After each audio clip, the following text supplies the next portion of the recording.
Hello বন্ধুরা, তোমরা সবাই কেমন আছো? আশা করি ভালো আছো। আমি কল্পনা।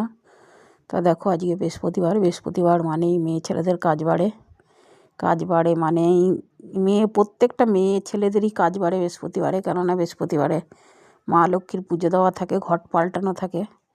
তা সকালবেলা উঠে আমি আগে বাসি কাজ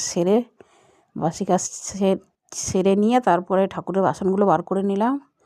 বার করে নেওয়ার পরে বাসি কাপড় ছেড়ে, কেননা এই শীতের মধ্যে তো সকালবেলা চান করা যায় না। আগে গরমের দিনে একবার চান করে নিতাম সকালবেলা, হেঁটে এসে চান করে নিতাম। তা এখন আর শীতের মধ্যে হেঁটে এসেও আমার চান করা হয় না, কেননা এই ঠান্ডায় আগে একবার ঠান্ডা লেগেছে। তা আজকে রান্নার জন্য দেখো নিয়ে নিয়েছি তোমার ডাল, মুসুরির ডাল করব।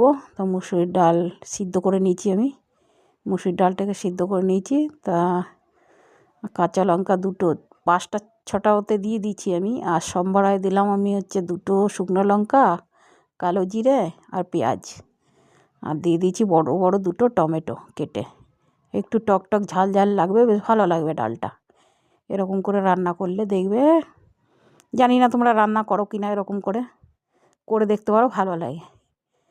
তা আমি দেখো গলে গেছে টমেটোটা, ঢাকা দিয়ে দিয়েছিলাম একটু।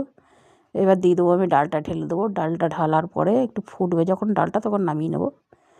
কেননা সবই হয়ে গেছে, নুন ঝাল সব দেওয়া হয়ে গেছে, পরিমাণ মতন দেখে নিয়েছি আমি একবার। এবার একটু ধনেপাতা দিয়ে একটু ফুটবে যেই ডালটা, সেই নামিয়ে নেবো। ডালটা হয়ে গেলে তারপরে ভাজাটা করব।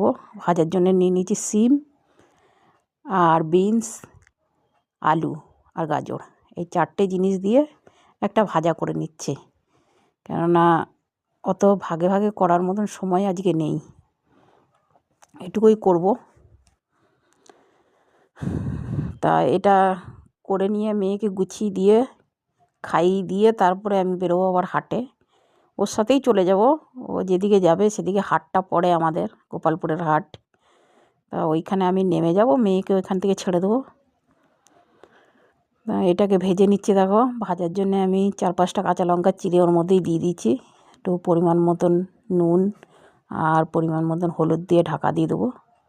ঢাকা দিয়ে গেলে আস্তে আস্তে 3-4বার ঢাকা দিয়ে ভাজলে এটা নরম হয়ে যাবে, জল ফল দেওয়ার দরকার নেই। বেশি করে একটু তেল দিয়েছি, কেননা বেশি করে তেল না দিলে আবার কড়াইতে লেগে যাবে।